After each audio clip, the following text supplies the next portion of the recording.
Charles. Albert mwanangu. Wanangu, kilichotarajiwa kikikawia kuja, moyo huugua. Lakini taraja la mtu likipatikana ni mti wa uzima. Kumtumaini mtu asiye mwaminifu wakati wa taabu ni kama jino lililovunjika au mguu ulioteguka. Hawezi kusaidia. Nimeamini ya kwamba mwanamke mpumbavu huivunja nyumba yake kwa mikono yake mwenyewe. Nimejaribu kumsihi sana mama yenu arudi tuendelee kuishi wote, lakini hataki. Sasa kuna jambo ambalo nimevuviwa, nataka niwashirikishe wanangu. Nimeona nikifanya tu hivi niamue tu nifanye, isingependeza kwa sababu tayari ninyi mmeshakuwa vijana sasa. Nikasema ngoja niwashirikishe wanangu tuweze kuomba.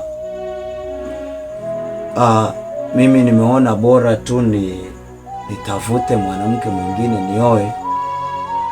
Kwa hiyo sasa, ili nisikosee,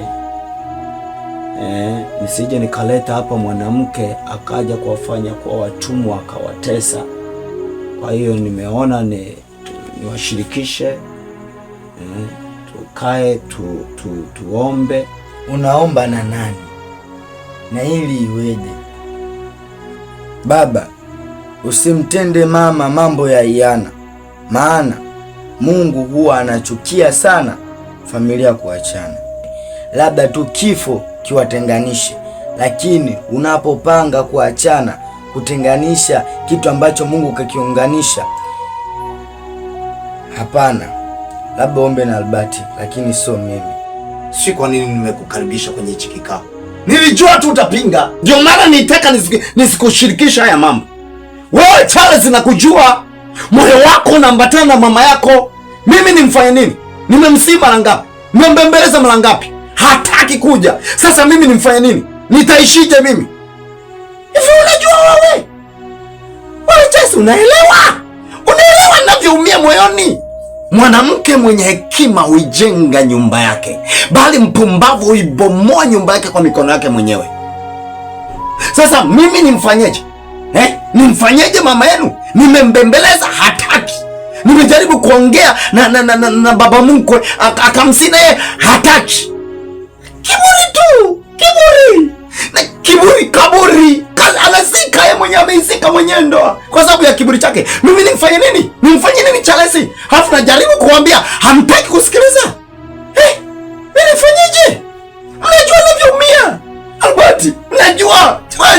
Unajua ninavyoumia Charles wewe. Unaongea tu wewe. Mnajua. Wanangu mnajua. Mnajua ninavyoumia. Nafikiri napenda.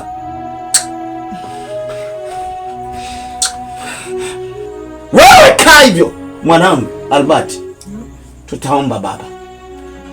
Baba, usifanye haraka kukasirika rohoni mwako, maana hasira hukaa kifuani mwa pumbavu.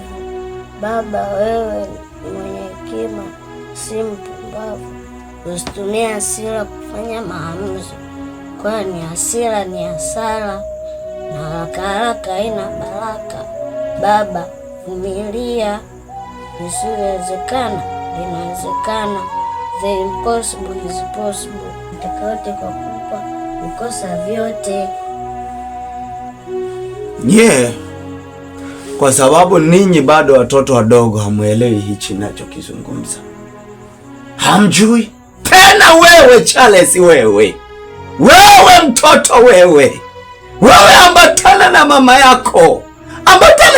yako. Nachojua yupo tu anayemdanganya, yupo tu anayemrubuni. Kiburi kina sababu.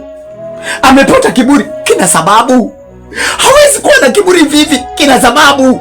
Yupo tu anayempa kiburi, yupo tu. Subirini. kushirikisha kitu cha maana hapa mtani.